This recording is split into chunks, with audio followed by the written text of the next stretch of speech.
Guys, welcome back to my channel और मेरा नाम है अंजलि। आज हम पढ़ेंगे क्लास 12th हिस्ट्री का चैप्टर 3 महाभारत के अनुसार सामाजिक इतिहास। ठीक है, पहले इसका नाम कुछ और हुआ करता था बट अभी से सीबीएसई ने चेंज करके ये नाम कर दिया है। बट डरने की कोई बात नहीं है, चैप्टर पूरा सेम है। अब इसके टॉपिक पढ़ते हैं। बंधुत्व एवं विवाह। एक ही परिवार के लोग भोजन और दूसरे संसाधनों को आपस में बांटकर प्रयोग करते थे, एक साथ रहते थे, अनुष्ठान करते थे। अनुष्ठान मतलब क्या होता है? पूजा पाठ। मतलब एक साथ पूजा पाठ करते थे, एक साथ रहते थे, एक साथ खाना खाते थे आदि। ठीक है। पारिवारिक रिश्ते रक्त संबंधित माने जाते हैं, यानी खून का रिश्ता माना जाता था परिवार के बीच। कुछ परिवारों में चचेरे भाई बहन को रक्त संबंधित माना जाता। मतलब कुछ ऐसे भी परिवार होते थे जिसमें चचेरे भाई और बहन को कहा जाता था कि वो भी खून का रिश्ता है उनके साथ भी, यानी रक्त संबंधित उनके साथ रिश्ता है। अब आता है पितृवंशिकता पर। अब देख लेते हैं पितृवंशिकता होती क्या है। पिता के बाद पुत्र का उसकी संपत्ति पर अधिकार होना। जो पिता के बाद पुत्र का और फिर उसके पुत्र का उसकी संपत्ति पर अधिकार होता है, तो होती है पितृवंशिकता।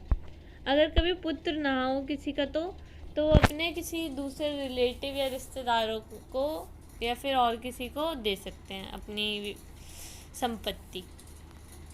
और पितृवंशिकता हमारे देश में पहले से मौजूद थी।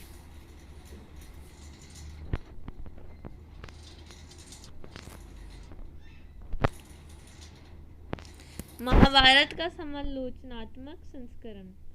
1919 में संस्कृत के विद्वान वीएस थनकर के नेतृत्व में कई विद्वानों ने मिलकर महाभारत का समालो संस्करण तैयार करने की जिम्मेदारी उठाई। अभी हम महाभारत के बारे में भी इसमें थोड़ा सा उसी के तो उसमें सन 1919 में संस्कृत के विद्वान ने मिलकर और भी उनके साथ कई सारे लोग मिलकर ये जिम्मेदारी उठाई कि वो महाभारत महाभारत की एक किताब बनाएंगे, लिखेंगे पूरी। महाभारत दुनिया का सबसे बड़ा महाकाव्य है। इसमें से कई पॉइंट्स आ सकते हैं एक एक मार्क्स से क्वेश्चन में, तो आप ध्यान रखना।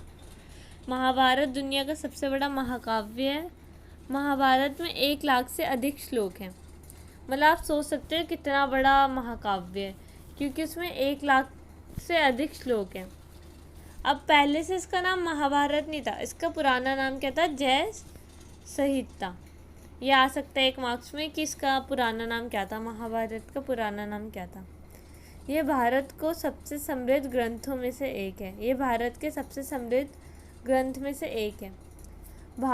महाभारत की रचना 1000 वर्ष तक होती रही है।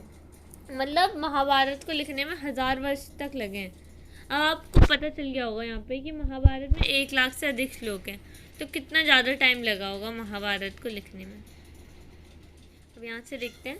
महाभारत से उस समय के समाज की स्थिति तथा सामाजिक नियमों के बारे में जानकारी मिलती है। जो महाभारत है उससे हमें पता चलता है कि उस समय समाज की स्थिति क्या थी और सामाजिक नियम क्या थे। महाभारत में शामिल कुछ कथाएं तो इस काल से भी पहले भी प्रचलित थी। मतलब जब महाभारत लिखी नहीं गई थी उसकी कथाएं उससे पहले भी प्रचलित में थी। महाभारत में क्या है? महाभारत में 2 परिवारों के बीच युद्ध का चित्रण है। एक बच्चों का कुरुवंश था, उसमें पांडव और कौरव थे। मतलब एक साइड पांडव थे, एक साइड कौरव थे। ये भाई थे, लेकिन इनके बीच लड़ाई हो गई थी। अब लड़ाई किस चीज़ की हुई थी? भूमि तथा सत्ता को लेकर लड़ाई हुई थी। ठीक है। और जीत पांडवों की हुई। जीत होने के बाद उत्तराधिकारी को पितृवंशिकता घोषित कर दिया गया। अब देखते हैं विवाह के नियम। उस समय में विवाह के क्या नियम होते थे? तब 2 चीज़ चलती थी, एक अंतविवाह पद्धति और एक बहिर्विवाह पद्धति। जो अंतविवाह पद्धति थी उसमें क्या होता था? जो गोत्र के अंदर यानी कुल जाति के अंदर जो लोग होते हैं उन्हीं से शादी होती थी, यानी विवाह होता था। और भाई विवाह में गोत्र के बाहर।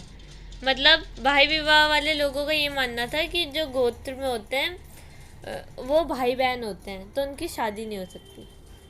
और अंतविवाह में वो लोग गोत्र के अंदर ही शादी करते थे। ठीक है। वंशिता समाज में पुत्र का बहुत महत्व होता है, ये सब आप जानते ही होंगे। पुत्री को अलग प्रकार से देखा जाता है। कन्यादान पिता का अहम कर्तव्य माना जाता है।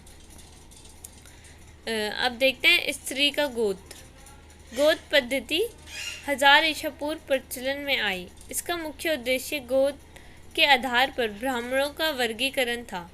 प्रत्येक गोत्र एक वैदिक ऋषि के नाम पर होता था। उस गोत्र के सदस्यों को ऋषि का वंशज माना जाता था। मतलब जो गोत्र जो है 1000 ईसा पूर्व में प्रचलन में आई। इसका मुख्य उद्देश्य क्या था? गोत्र ब्राह्मणों का वर्गीकरण करना, यानी डिफरेंस करना, यानी मतलब अलग अलग बांटना।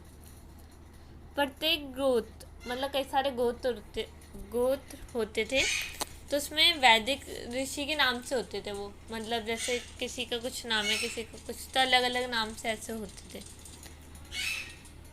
उस गोत्र के सदस्यों को ऋषि का वंशज माना जाता था। अब जैसे जिस ऋषि के नाम पे जौन सा गोत्र है, उस गोत्र के सदस्यों को ऋषि का वंशज माना जाता था।